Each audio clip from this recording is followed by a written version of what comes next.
ചിക്കനൊക്കെ ഇഷ്ടപ്പെടുന്ന ആളുകൾക്ക് അതിൽ കുറച്ച് വെറൈറ്റി ഒക്കെ ആകുമ്പം ഒരുപാട് ഇഷ്ടപ്പെടുമല്ലേ. ഇന്നത്തെ നമ്മുടെ റെസിപ്പിയും ചിക്കൻ തന്നെയാണ് കേട്ടോ. ചിക്കൻ അടിപൊളി ടേസ്റ്റിലും അതും വളരെ പെട്ടെന്ന് ഈസി ആയിട്ട് ഉണ്ടാക്കാൻ പറ്റുന്ന ഒരു ചിക്കൻ കറിയാണ് കേട്ടോ. അപ്പോൾ ബാച്ചിലേഴ്സൊക്കെ ട്രൈ ചെയ്ത് നോക്കണം. വളരെ സിമ്പിളാണ് കേട്ടോ. ഇഷ്ടപ്പെട്ടാൽ നിങ്ങളുടെ അഭിപ്രായം കമൻറ്റ് ചെയ്യാൻ മറക്കരുത്. അപ്പോൾ നമുക്ക് നേരെ വീഡിയോയിലേക്ക് പോകാം. അതിന് വേണ്ടിയിട്ട് ചുവട് കട്ടിയുള്ളൊരു പാത്രം വെച്ചിട്ട് അതിലേക്ക് ഞാനിവിടെ വെളിച്ചെണ്ണയാണ് ചേർത്ത് കൊടുക്കുന്നത്. ഏറ്റവും ആദ്യം അതിലേക്ക് നല്ല ഫ്രഷ് ആയിട്ടുള്ള കുറച്ച് കറിവേപ്പില ചേർത്ത് കൊടുത്തിട്ടുണ്ട്. അതിലേക്ക് പട്ട, ഗ്രാമ്പൂ, ഏലക്ക, കുറച്ച് വലിയ ജീരകം അല്ലെങ്കിൽ മസാല ചേർത്ത് കൊടുത്തിട്ടുണ്ട്. പിന്നെ ആവശ്യത്തിനുള്ള ഇഞ്ചി, വെളുത്തുള്ളി ചെറുതായിട്ട് അരിഞ്ഞത് കൂടി ചേർത്ത് കൊടുക്കുക. അവയെല്ലാം ഒന്ന് മൂത്ത് വരുമ്പോൾ ചെറുതായിട്ട് അരിഞ്ഞ് വെച്ചേക്കുന്ന സവോള കൂടി ചേർത്ത് നന്നായിട്ട് വഴറ്റിയെടുക്കണം കേട്ടോ. ഞാനിങ്ങനെ നന്നായിട്ട് വഴറ്റിയതിന് ശേഷമാണ് ഈ കറി ഉണ്ടാക്കുന്നത്. അതിലേക്ക് നമുക്ക് ആവശ്യത്തിനുള്ള മഞ്ഞൾപ്പൊടി ചേർത്ത് കൊടുക്കാം.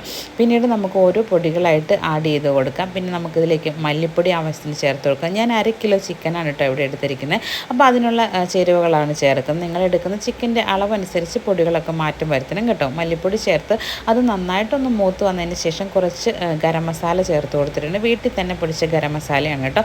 പിന്നെ ഇതിലേക്ക് ഞാൻ ചേർക്കുന്നത് കാശ്മീരി മുളക് പൊടിയാണ്. കുഞ്ഞുങ്ങൾക്ക് എരിവ് വളരെ കുറച്ച് മതി, അതുകൊണ്ടാണ് കാശ്മീരി മുളക് പൊടി ഉപയോഗിക്കുന്നത്. നിങ്ങൾക്ക് എരിവ് അനുസരിച്ച് മുളക് പൊടിയുടെ അളവ് കൂട്ടുകയും കുറയ്ക്കുകയൊക്കെ ചെയ്യാം. ഈ സമയത്ത് എരിവ് ഇഷ്ടമുള്ളവർക്ക് 1/2 സ്പൂൺ അല്ലെങ്കിൽ 1 സ്പൂൺ വരെ നമുക്ക് കുരുമുളക് പൊടി ചേർത്ത് കൊടുക്കാം.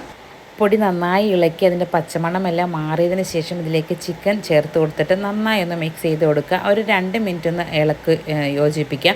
അപ്പോൾ അതിനകത്ത് നിന്ന് തന്നെ വെള്ളം ഊറി വരും. ഇതിന് ശേഷം നമ്മൾ ഇതിലേക്ക് ഞാനിവിടെ കിഴങ്ങ് ചേർത്ത് കൊടുക്കുന്നുണ്ട്. വളരെ ടേസ്റ്റിയാണ് കേട്ടോ ഈ ഒരു ചിക്കൻ കറിയിൽ കിഴങ്ങ് കൂടി ആഡ് ചെയ്തിട്ടുണ്ടെങ്കിൽ. ഇത് നിങ്ങൾക്ക് വേണ്ടെങ്കിൽ അല്ലാതെയും വയ്ക്കാവുന്നതാണ് ഈ രീതിയിൽ. അപ്പോൾ കിഴങ്ങ് കൂടി ആഡ് ചെയ്തിട്ടുണ്ടെങ്കിൽ ആ കിഴങ്ങ് കഴിക്കാൻ തന്നെ നല്ല അടിപൊളി ടേസ്റ്റാണ് കേട്ടോ. ഈ സമയത്താണ് ഞാൻ ഉപ്പ് ചേർത്ത് കൊടുക്കുന്നത്. ഇനി എല്ലാം കൂടെ നന്നായിട്ട് മിക്സ് ചെയ്തിട്ട് ആവശ്യത്തിനുള്ള വെള്ളം കൂടി ഒഴിച്ച് കൊടുത്തിട്ട് നമ്മൾ ചെറിയ തീയിലാണ് വേവിച്ചെടുക്കുന്നത്. ഇതിപ്പോൾ അടുപ്പയിൽ വെച്ച് വേവിച്ചെടുക്കുകയാണെങ്കിൽ കുറച്ചുകൂടി ടേസ്റ്റി ആയിരിക്കും കേട്ടോ.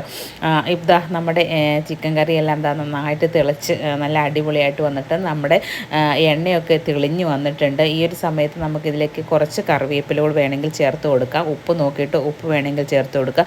ഞാനിവിടെ കുറച്ച് മല്ലിയില കൂടി ആഡ് ചെയ്യുകയാണ്. മല്ലിയില ഓപ്ഷണലാണ്, ഇഷ്ടമുള്ളവർക്ക് ചേർത്താൽ മതി. അപ്പോൾ ഇങ്ങനെ ചിക്കൻ കറി ഒന്ന് ട്രൈ ചെയ്ത് നോക്കണം കേട്ടോ. നമ്മൾക്ക് മല്ലിയിലയൊക്കെ ഇഷ്ടമുള്ളവർക്കും അതുപോലെ തന്നെ കിഴങ്ങ് ആഡ് ചെയ്യാൻ താല്പര്യമുള്ളവർക്കും ഒക്കെ ഇങ്ങനെ ഒന്ന് ചെയ്ത് നോക്കേണ്ട. അടിപൊളി സൂപ്പർ ടേസ്റ്റിയാണ് കേട്ടോ. ഇത് നമുക്ക് ചോറിൻ്റെയും അതുപോലെ ചപ്പാത്തിയുടെയും പൊറോട്ടയുടെ ഒക്കെ കൂടെ അടിപൊളി കോമ്പിനേഷനാണ് കേട്ടോ. നിങ്ങളിങ്ങനെ ട്രൈ ചെയ്യുന്നവരാണെങ്കിൽ തീർച്ചയായിട്ടും കമൻറ്റ് ചെയ്യാൻ മറക്കല്ലേ.